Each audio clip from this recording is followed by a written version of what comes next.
नमस्कार दोस्तों, स्वागत है आप सभी लोगों का अपने इस परिवार में। दोस्तों, एक आप लोगों के लिए एक न्यूज़ है, इन्फॉर्मेशन मुझे देनी थी। यूपी पीसीएल की तरफ से एक नोटिस आई है। इसमें सबसे ज़्यादा इलेक्ट्रिकल वालों के लिए फ़ायदा है कि इलेक्ट्रिकल और मैकेनिकल के लिए भी अब ज़्यादातर मात्रा में वैकेंसी देखने को मिलेंगी उत्तर प्रदेश में जूनियर इंजीनियर के पदों पर। एक नोटिस आई है जो कि काफ़ी दिनों से विचाराधीन में थी।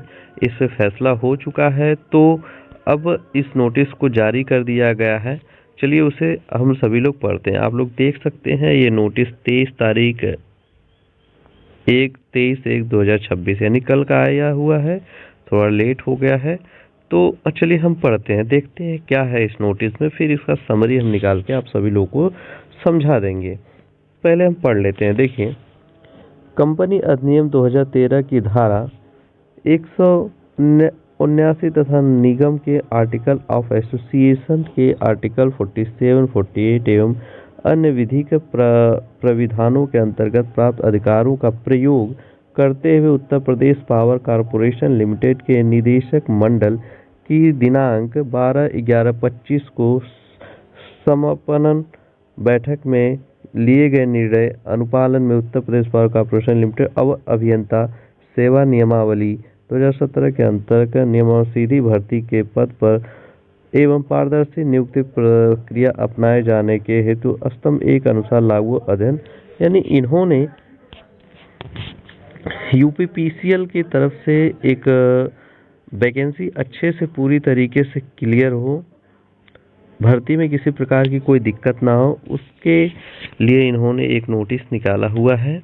दोस्तों, आपको पता है कि पहले अलग अलग कंपनियां होती थीं, अलग अलग गवर्नमेंट सेक्टर होते थे, जैसे आरवीएनएल होता था, यूपी आरवीएनएल होता था, यूपी पीसीएल होती थी। और उत्तर प्रदेश में सबसे ज़्यादा जॉब देने वाली, जूनियर इंजीनियरिंग पोस्ट निकालने वाली यही कंपनी होती थी Uttar Pradesh power corporation UP PCL की, जिसमें इलेक्ट्रिकल वालों के लिए बहुत ज़्यादा वैकेंसी आती थी।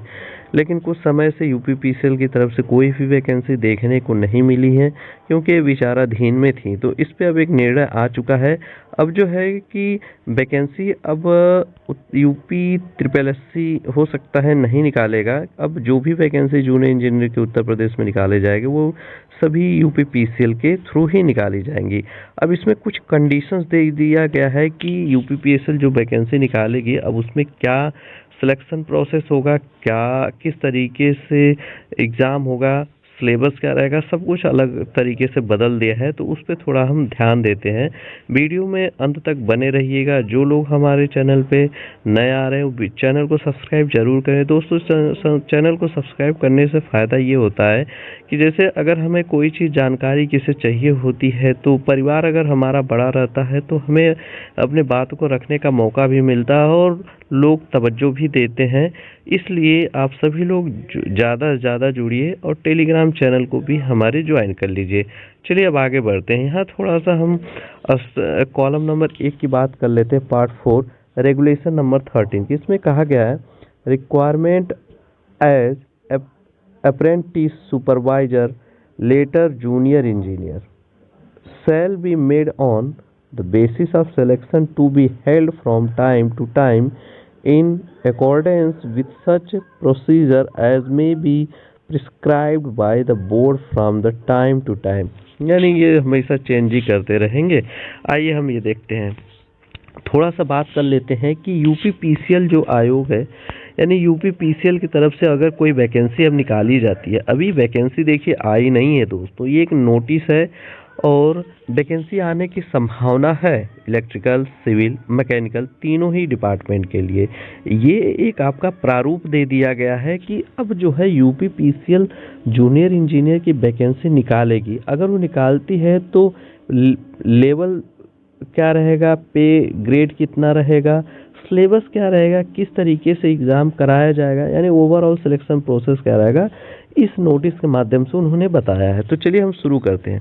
अगर बात करें अवर अभियंता सिविल के लिए, तो इसमें लेवल 7 की जॉब रहेगी, यानी 44,900 से लेके एक 42,400 तक रहेगा, यानी 4600 ग्रेड पे रहेगी। अब आपको पता है कि यूपी ट्रिपल एससी से अगर कोई बच्चा जेई बनता है तो वो लेवल 6 की जॉब होती है और 4200 पे ग्रेड की होती है। लेकिन इसमें जो है यूपीपीसीएल के थ्रू अगर बनाए जाएंगे आप, तो आपका वेतन जो है 44,000 से शुरू होगा, यानी लेवल 7 का रहेगा और 4600 पे ग्रेड का रहेगा। अब बात करते हैं योग्यता की। जनपद विधा में 3 वर्षीय पूर्णकालीन डिप्लोमा होना चाहिए, जो कि आपके उत्तर प्रदेश या एआईसीटीसी केंद्र या राज्य के विधि, यानी आपका जो है थ्री, उत्तर प्रदेश सरकार से या फिर किसी अन्य राज्य से जो है आपका 3 ईयर डिप्लोमा पूरा कंप्लीट होना चाहिए। अब इसमें जो है एक बात और ध्यान दीजिएगा थोड़ा सा आप सभी लोग, कि इसमें साफ साफ इन्होंने लिखा है कि अंशकालीन या दूरस्थ शिक्षा के माध्यम से प्राप्त डिप्लोमा मान्य नहीं होगा। यानी जो लोगों का एक समझिए जो बहुत लंबा, जैसे 2 साल में 3 साल का डिप्लोमा होता है, 5-6 साल में अगर कंप्लीट करते हैं तो उन लोगों के लिए जो है मान्य नहीं होगा, इसमें उन्हें बाहर रखा जाएगा।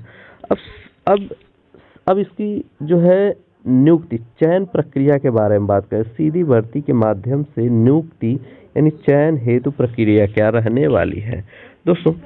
इन्होंने कह रखा है कि चयन विद्युत सेवा आयोग अथवा उत्तर प्रदेश लोक सेवा आयोग तथा इसी प्रकार की अन्य प्रतिष्ठित संस्था द्वारा किया जाएगा, जिस संस्था के माध्यम से भर्ती की कार्यवाही की जा रही है। इन नियमों में उसी भर्ती संस्था को कहा जाएगा, यानी जो भी यूपी त्रिपल या यूपी से जो भी कराएगा वही भर्ती संस्था माना जाएगा। उत्तर प्रदेश सेवा चयन आयोग के पेट स्कोर या इसी प्रकार के राज्य अथवा केंद्र सरकार की संस्था द्वारा आयोजित की जाने वाली अन्य समतुल्य परीक्षाओं के स्कोर कार्ड से निर्धारित आधार पर व्यक्ति को आमंत्रित किया जाए। देखो दोस्तों, एक चीज थोड़ा सा बात को समझिएगा आप सभी लोग, कि अब ये कह रहा है कि जो भी वैकेंसी आएगी वो जो उत्तर प्रदेश में पेट का एग्ज़ाम होता है उसके अकॉर्डिंग ही जो लोग पेट दिए रहेंगे वही लोग इस फॉर्म को फिलअप कर सके। यानी पेट अनिवार्य है। अगर आप इस फॉर्म वैकेंसी को भरते हैं जूनियर इंजीनियर की, तो आपको पेट का फॉर्म भरना अनिवार्य रहेगा। यानी पेट जो लोग देंगे वही लोग इस फॉर्म को भर पाएंगे, इन्होंने ये कह दिया। और दूसरी बात ये है दोस्तों, एक चीज़ और देखो, ये थोड़े से अच्छी बात होती है कि अगर आप पेट का एग्ज़ाम दे लेते हैं तो आपके लिए थोड़ा अच्छा हो जाता है। देखो, जहाँ तक मुझे लगता है कि पेट का एग्ज़ाम अगर उत्तर प्रदेश में है तो अन्य राज्य के बच्चे नहीं आ पाते हैं, आते हैं, इसलिए आप उत्तर प्रदेश के स्टूडेंट के लिए काफ़ी फ़ायदा रहेगा, क्योंकि सिर्फ उत्तर प्रदेश के ही बच्चे रहेंगे, अदर स्टेट के बच्चे नहीं आ पाते। तो यहाँ पे थोड़ा हमारे लिए, बच्चों के लिए थोड़ा फ़ायदा है। तो पेट का एग्ज़ाम तो अच्छी चीज़ है। अब इसके बाद इन्होंने बात किया है, अब देखिए आगे चलते हैं। चयन की निम्नोक्त 2 चरण होंगे। चयन कैसे? प्रथम चरण में रिक्तियों के सापेक्ष अधिकतम 5 गुना अभ्यर्थी को उपरोक्त क्रमांक 2 में उल्लिखित परीक्षा के स्कोर के आधार पर लिखित परीक्षा हेतु शॉर्टलिस्ट किया जाएगा। शॉर्टलिस्टिंग हेतु कट ऑफ का निर्धारण भर्ती संस्था द्वारा किया जाएगा। यानी जो आपने पेट का एग्ज़ाम दिया रहेगा उसके, यानी आपके स्कोर कार्ड के आधार पर सिर्फ और सिर्फ 5 गुना ही बच्चे बुलाए जाएंगे, शॉर्ट लिस्टिंग किया जाएगा। तो आधी से ज़्यादा बच्चे यहाँ भी छट जाएंगे। सेकेंड चरण में शॉर्ट लिस्ट किए गए अभ्यर्थी की लिखित परीक्षा ली जाएगी।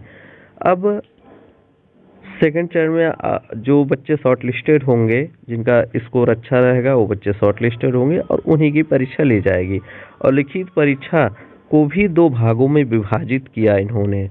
थोड़ा सा लिखित परीक्षा को भी इन्होंने 2 भागों में विभाजित किया है। प्रथम भाग में कहा है कि NIELIT के O लेवल स्तर के पाठ्यक्रम अनुसार कंप्यूटर ज्ञान हेतु 50 प्रश्न होंगे।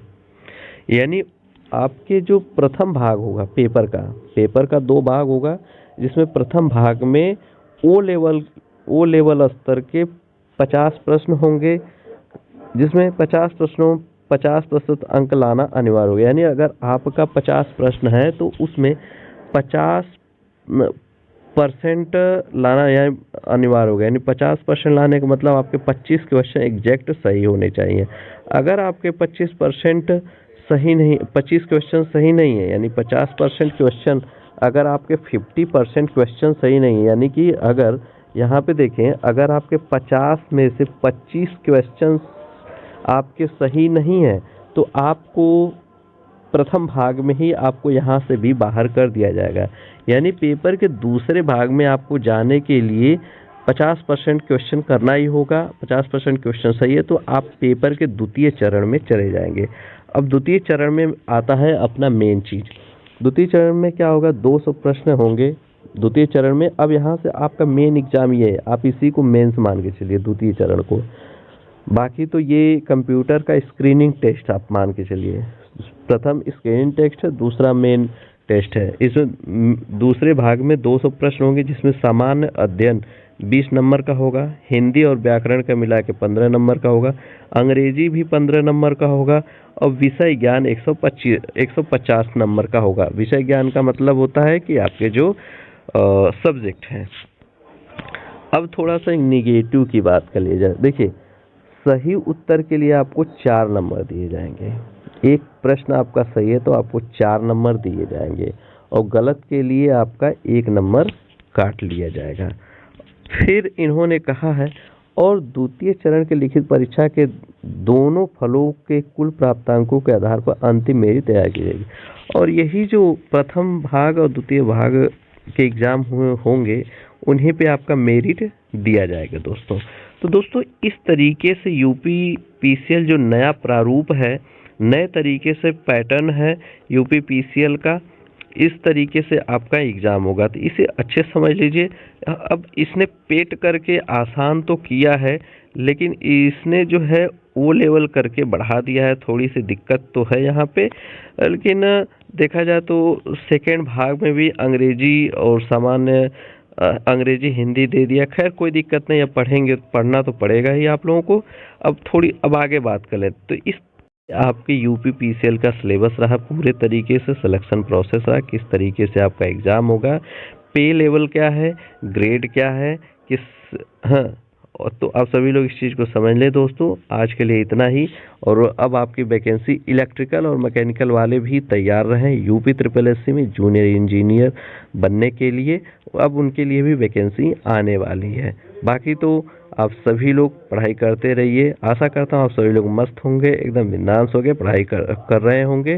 दोस्तों, टेलीग्राम चैनल ज्वाइन कीजिएगा। आज के लिए इतना ही। जय हिंद। मिलते हैं आपसे नेक्स्ट वीडियो में। Thank you.